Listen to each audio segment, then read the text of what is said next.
The losing streak is over. Let's discuss who the heroes were last night that ended the 21-game skid next on Locked On White Sox.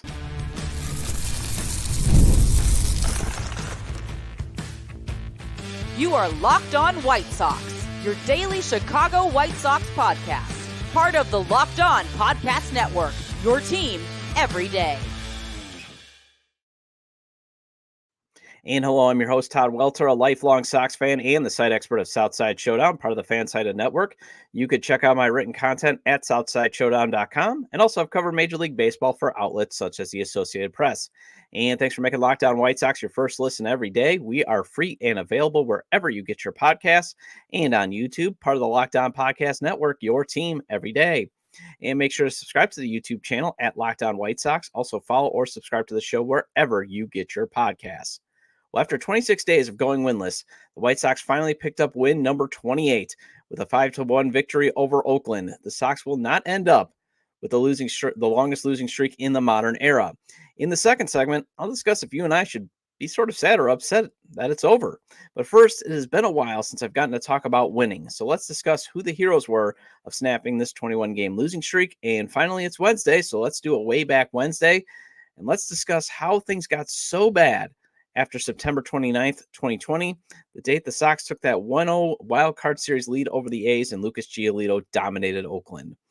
Well, this episode is brought to you by Prize Picks, the easiest and most exciting way to play daily fantasy sports. Go to prizepicks.com/LockedOnMLB. Use code all lowercase LockedOnMLB for a first deposit match up to $100.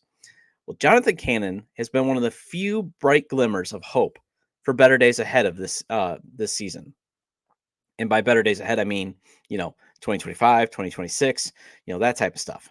His last two starts, he pitched well enough to put the Sox in a position to snap their losing streak sooner, and yet either the lineup or the bullpen found ways to lose games. July 25th, he pitched 6 strong innings, gave up just 2 runs to the Rangers, and yet the Sox lineup scored just 1 run. July 30th, he pitched 7 strong innings of one-run ball, and Frazier Ellard blew the lead because the manager thought it was a good idea to put a rookie into a high-leverage situation during his major league debut. Yeah, smart move there, Pedro. This time, the batting order spotted Cannon enough runs, and the bullpen held the lead that he was not going to be denied a win, and neither was the Sox. He pitched so well, he's pitched so well recently that you sort of see why the front office is motivated to trade Garrett Crochet in the offseason, even though I don't agree with it. I would love to see, a rotation of Crochet, Cannon, Thorpe, and then maybe Noah Schultz and Hagen Smith someday. Gosh, that would be beautiful. Anyway, it's also a bit ironic that Andrew Benintendi and Andrew Vaughn, who have been major contributors to this team's woeful offensive attack this season, were the hitting heroes of the game.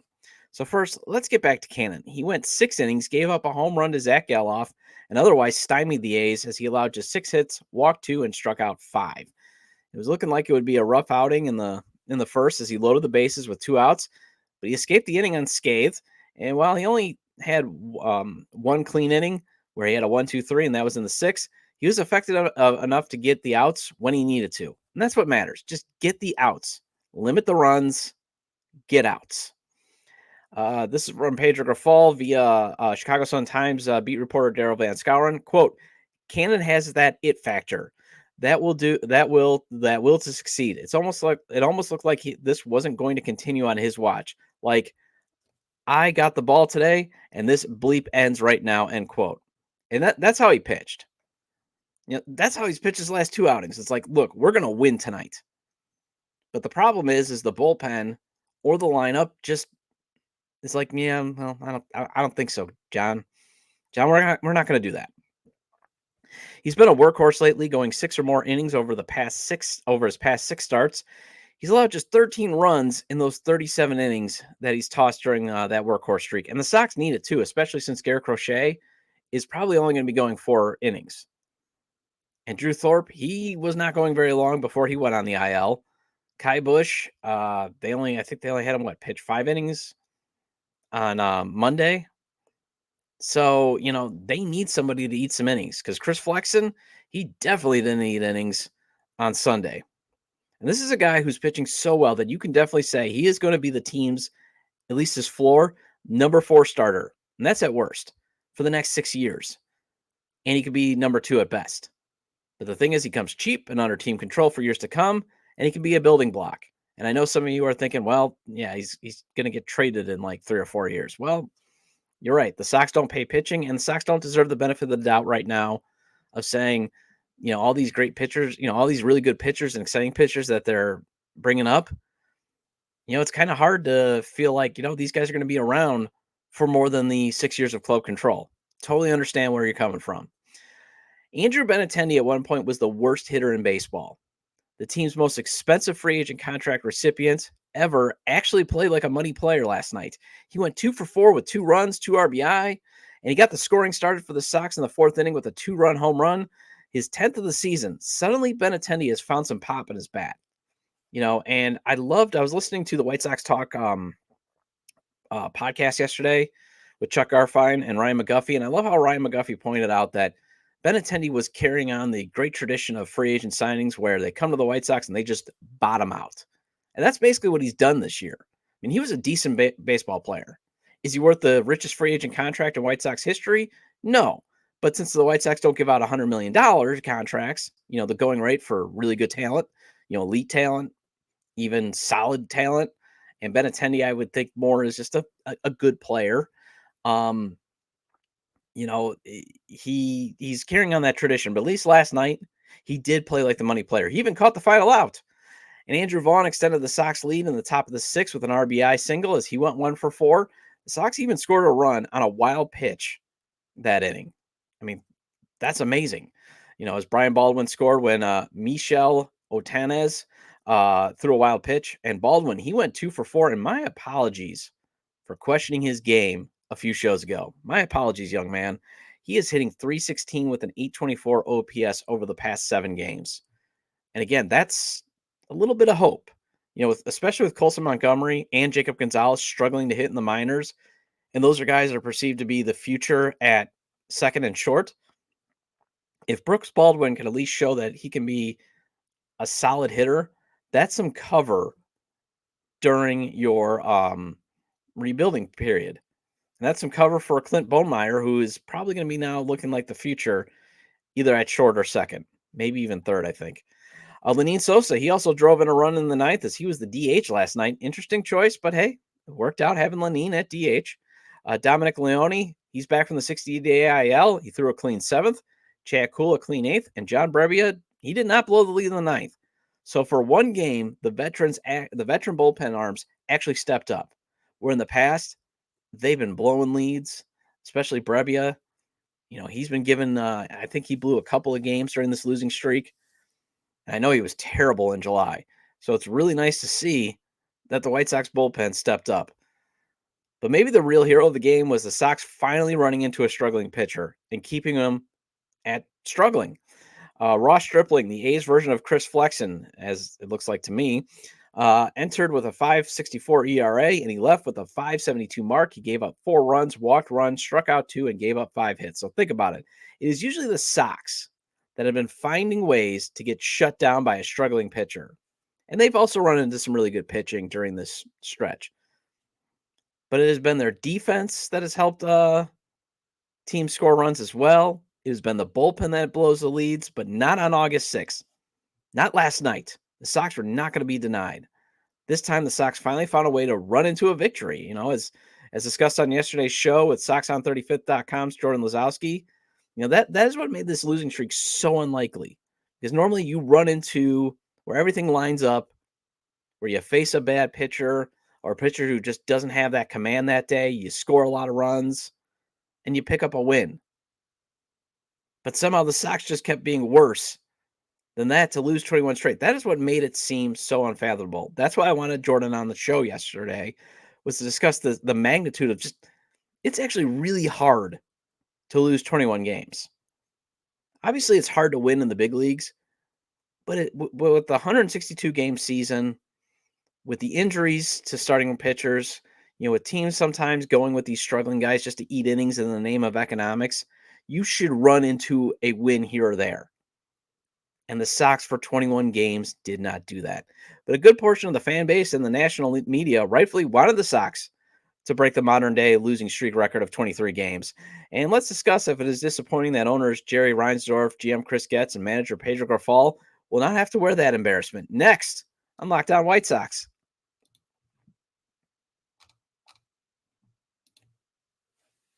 PrizePicks is America's #1 daily fantasy sports app with over 5 million active members. PrizePicks is the easiest and most exciting way to play daily fantasy sports. And unlike other apps, on PrizePicks, it's just you against the numbers. Get in on the daily action with your friends and become part of the PrizePicks community today. With PrizePicks, you could turn $10 into $1,000 while watching Team USA rack up the gold medals this summer. And you can make a PrizePicks lineup of players across basketball, soccer, tennis, golf, and more in as little as 60 seconds. Just pick more or less on 2 to 6 player stat projections, and you're locked in.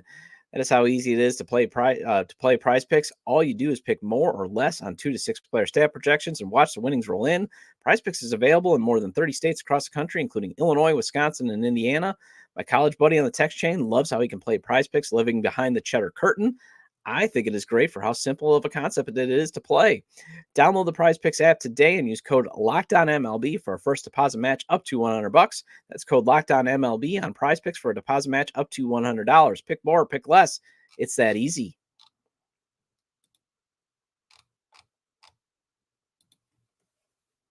And thank you for making Locked On White Sox your first listen today. For your second listen, enjoy the Locked On MLB podcast. Host Paul Sullivan, a.k.a. Sully, he is here daily to provide national expertise with his trademark humor to help you get ready for the MLB playoffs here in the dog days of summer. Prepare for the Fall Classic with Sully, who has it all covered every single day on Locked On MLB, available on YouTube or wherever you get your podcast, part of the Locked On Podcast Network, your team every day. And the White Sox wrap up a 3-game series with the Oakland A's today. First pitch is at 2:37 p.m. Central. Catch every pitch of the White Sox hometown broadcast with SiriusXM on the SXM app. Search White Sox. And welcome back to Locked On White Sox. I'm your host, Todd Welter, and make sure to subscribe to the YouTube channel at Locked On White Sox if you haven't already, and please turn on the notifications. Also, follow or subscribe to the show wherever you get your podcasts if you haven't already done so. And those wishing for the absolute possible outcomes this season, so owner Jerry Reinsdorf has to carry the distinction of having the longest losing streak or the worst record ever in the 162-game era. Well, I hate to break it to you, but the man probably does not seem to care. They say he does. They say he cares about winning. Yeah, Jerry cares. Those, his defenders. Well, if he cares, he has a high threshold for embarrassment, a very high threshold for embarrassment. Because you see, if he was that embarrassed, like say last Thursday when he reportedly met with manager Pedro Grifol and GM Chris Getz, Pedro Grifol would not be the manager of this team right now. He would have been fired. Heck, Chris Getz might have been fired. And there is precedent for Jerry realizing, oh boy, I made a mistake hiring a general manager, because he did fire Hawk Harrelson back in 1985. So fingers crossed, maybe he wakes up and realizes Chris Getz is in over his head. It's just time to clean house and let's start fresh again. But I doubt it. And even then, he would be in that Thursday meeting. He would be ordering Getz to make more than minor tweaks to the terrible bullpen. I mean, this guy's been the owner for what, 43 years, 44 years? Everybody keeps talking about how he knows so much about baseball. He should know that you should just be, sending Sammy Peralta down or sending Perlander Baroa down as a way to fix it. You should be doing wholesale changes. We should be seeing a lot of these younger arms up. Let's see what they can do. Plus, I think there's no silver lining, as you know, to topping the 62 New York Mets or the 03 Detroit Tigers because, the Sox are not going to be picking in the top 9 next year. And I've talked about it. But I see the people that want to root to see that the Sox be the greatest loser of all time. I get it, especially if you want Reinsdorf, Getz, and Pedro to wear that scarlet letter around their necks. Totally understand it. Totally get it. But I'll say this. If you're a little upset that or disappointed or say, I have nothing anymore because the White Sox are basically no longer nationally relevant because they're no longer in the losing streak, it's better to play the long game. Because especially the 62 Mets, those teams are infamously bad. Whereas the 1961 Philadelphia Phillies, yeah, they were bad, but they rarely come up as having the longest losing streak until somebody comes close. But you always hear, it seems like every year you're hearing somebody, one of the worst teams, the they have a chance to beat the 62 Mets?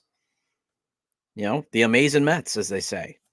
And they had a famous tagline about how bad they were in an ironic term because Casey Stengel was saying we're so bad it's amazing. Think of that. And heck, the 88 Baltimore Orioles are more remembered for their 21-game losing streak to start the season in 88. And the Sox tied that mark. But you think about it, the 88 Baltimore Orioles always come up every single season when a team has a terrible start, when a team loses, consecutive games. And the Sox were linked to them when they were 3-22. You didn't really hear, maybe you started to, hear about the Phillies and their 23-game losing streak. But they're not as infamously bad as those. So, and plus, if you want the worst record of all time, hung on Jerry and Getz and Grifol, there's still a good chance that'll happen. And I love what D. Billick wrote on SouthsideSox.com.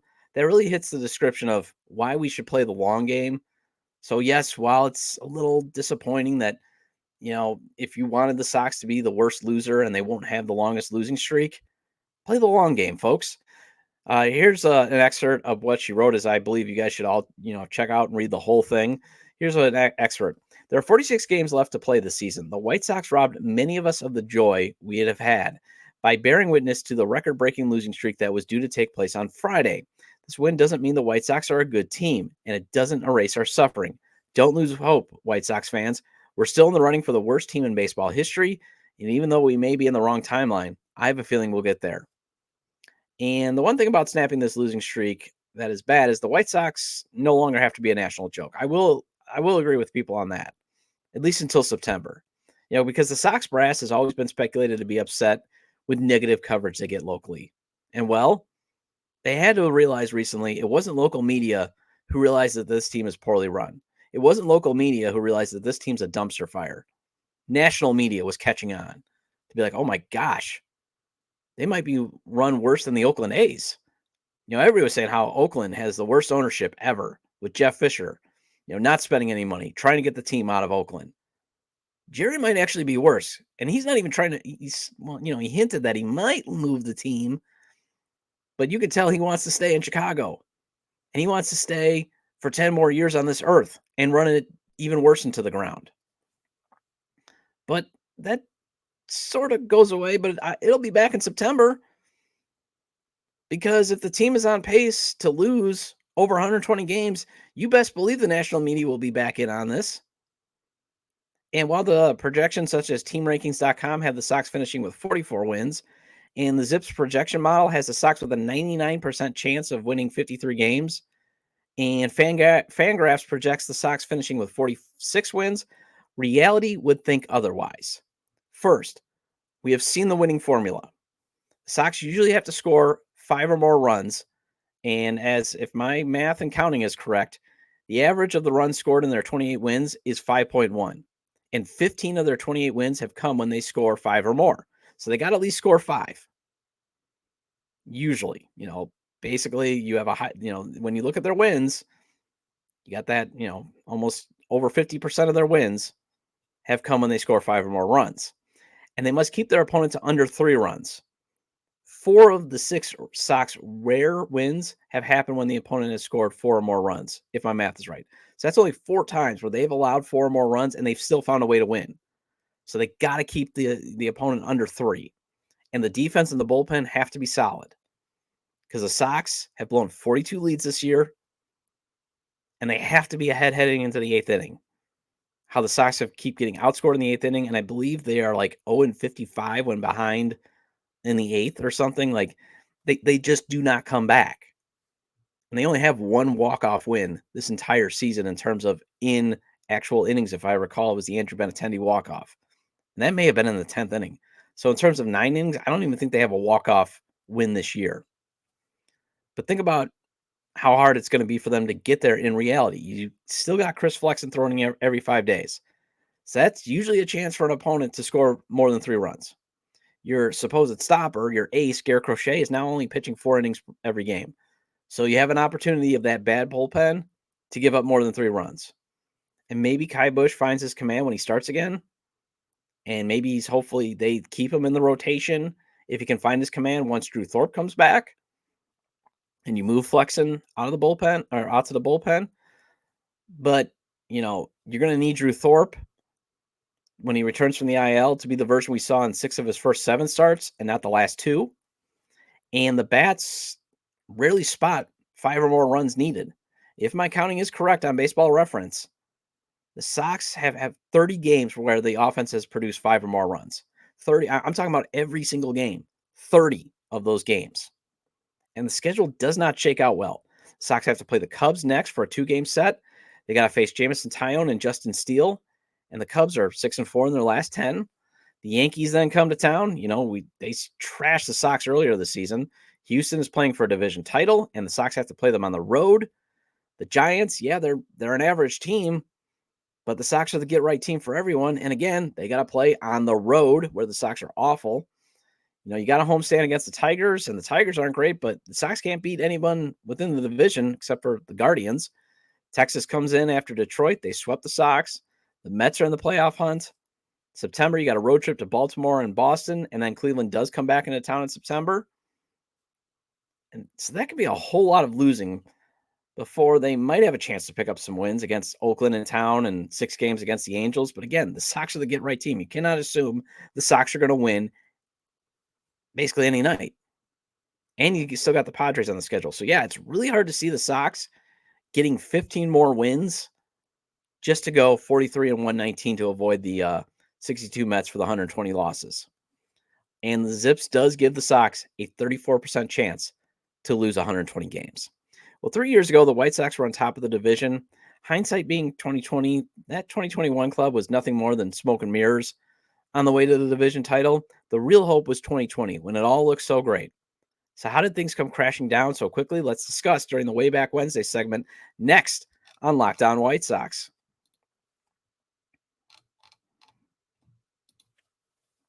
All right, so the only way I can get my daughter and wife to go to a ball game is if I buy them the ice cream of the future that they love so much.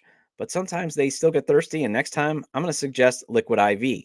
When taking in America's pastime, don't forget to hydrate with Liquid IV's Popsicle Firecracker flavor, a surefire summer hit. Get hydrated with electrolytes, essential vitamins, and clinically tested nutrients from the #1 powdered hydration brand in America. Because baseball and the summer go together like Liquid IV and indulgent hydration. And I'm getting ready to go to Florida at the end of the week. Going to be humid, and you best believe I'm going to be packing some Liquid IV to stay hydrated. Blast off with the iconic summer flavor of the Popsicle Firecracker, a festive blend of citrus-fueled lemon lime, tart cherry, and raspberry flavors. Tear, pour, live more. 1 stick plus 16 ounces of water hydrates better than water alone. 3 times the electrolytes of the leading sports drink, 8 essential vitamins and nutrients. No more thirsty summers when you indulge in the hydration of Liquid IV. Get 20% off your first order of Liquid IV when you go to liquidiv.com and use code MLB at checkout. That's 20% off your first order when you shop Better Hydration today using code MLB at liquidiv.com.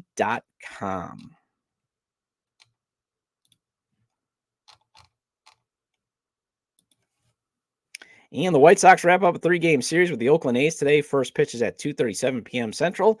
Catch every pitch of the White Sox hometown broadcast with SiriusXM on the SXM app. Search White Sox. And welcome back into Locked On White Sox. I am your host, Todd Welter, and thank you for sticking with me. Shout out to all the everydayers. Love you guys that stick with me through the entire show. You are the diehards, and that's one of the reasons why I'm here. I do consider myself a diehard fan. Had a Facebook friend or a buddy, a guy I used to work with, actually messaged me because he saw on Instagram and YouTube that they tagged the Lockdown folks actually tagged me on a graphic about the Sox and losing streak, and he's asking, how can you still be a fan of this team? And again, I had to describe that I just have a deep and emotional attachment to this team. My dad was a hard guy in terms of how discipline. And he was a big dude. Even though he was only 5'7", he could bench press 400 pounds. And he kind of used that fear to raise us. But when he took me to ball games, I was never afraid of him. And again, as I said, he had some physical issues in his 40s, and it was kind of hard. We rarely had the dad you want to have a catch because it was just very hard for him to throw a ball. But we could go to Comiskey, have hot dogs because he loved how cheap they were at the ballpark, and talk about baseball. So I have that emotional attachment to the White Sox. but I also have the Milwaukee Brewers as my backup team. And I suggest everybody get a backup team.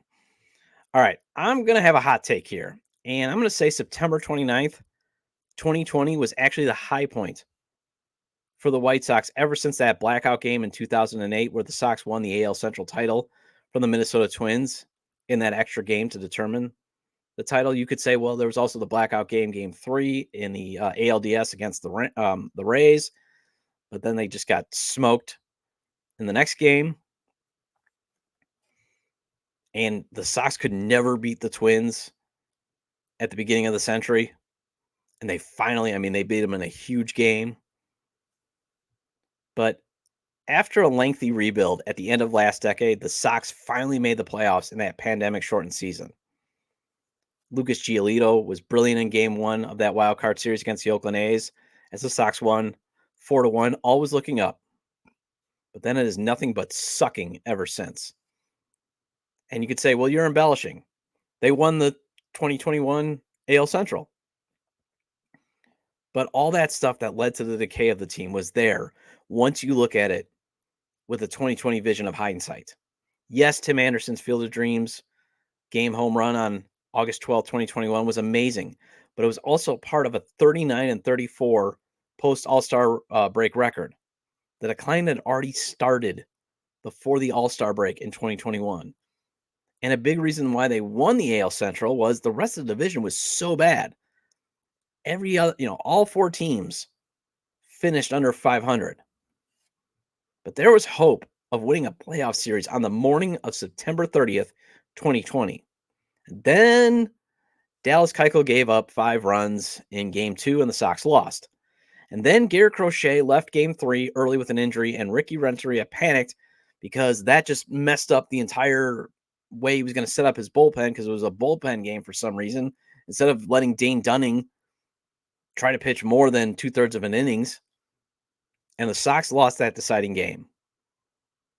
But still, no matter. There was hope of better days ahead. And the Sox were going to get a better manager after they fired Ricky Renteria. They were going to hire A.J. Hinch. It was going to be great.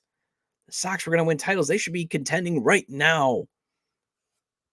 But the dark cloud slowly came in. Tony La Russa was hired as manager because, owner Jerry Reinsdorf just had to make up for his regret of firing him back in the 1980s. The game passing him by was clear, and he was schooled by Dusty Baker in the 2021 playoffs. And the major free agent signings, such as Dallas Keuchel and Yasmani Grandal, they started to bottom out, especially in 2021, where Yasmani was hitting, didn't he hit it under 200, but he had a high on base percentage, but then he started to bottom out. But more importantly, the team stopped hitting home runs, and injuries played a huge role in core pieces such as Eloy Jimenez, Tim Anderson, Yoan Moncada, and Luis Robert Jr., game either trailing off or just not being able to contribute. They just were not in the lineup. And in addition, the front office spent precious limited resources on the bullpen. And that left guys like Cesar Hernandez and Josh Harrison to man second base. And the Sox bringing back Adam Eaton to play right field, or thinking Gavin Sheets and Andrew Vaughn could platoon there in 2022. The lack of spending correctly or enough to address critical holes in the lineup and injuries is what killed this team. And yes, Tony La Russa as the manager also played a role. But when you look at it, you zoom out, it was those injuries, it was underachieving, and it was just not spending correctly or enough. Second base and right field was a major hole during that competitive window that lasted very shortly when it was supposed to be it should still be open right now. Also, paying players before they really earned it in the name of cross control helped doom the Sox. Yoan Moncada and Eloy Jimenez, it seemed like, just didn't want to work anymore. Or at least it was speculated. Also, not developing any prospects to follow Dylan Cease, Lucas Giolito, Michael Kopech, Robert Jr., Moncada, Vaughn, and Eloy also hurt this club because there wasn't much to trade. But in 2020, it felt like that was not even possible. Brighter days were ahead. And it turns out everything has been down since, with just that brief moment, those brief moments in 2021, and it definitely just kept going downhill from there. Well, that wraps up this edition of Locked On White Sox. Thank you for making Locked On White Sox your first listen today. Now go check out the Locked On MLB podcast. Prepare for the Fall Classic with Sully, who has it all covered every single day. You can find the link on Locked On MLB in the description, so you don't need to search. Part of the Locked On Podcast Network, your team every day. I'll be back tomorrow, and if the Sox win today, I'll discuss the club finally winning a series in what seems like forever. But no matter what, I want to discuss why Jerry Reinsdorf's terrible benchmarks, such as like lack of playoff appearances under his leadership, matter. And feel free to leave comments about today's discussion regarding the heroes of last night's victory. Those being bummed the losing streak is over, and the way back Wednesday of outlining how things got so bad after the 2020 playoff series with the Oakland A's. And you can leave them at the episode page on YouTube, X, formerly Twitter, at Todd J. Dub or at Locked On Sox.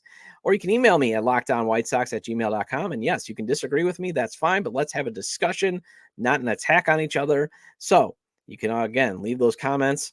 And I also hope you have a great day, and I will talk to you tomorrow.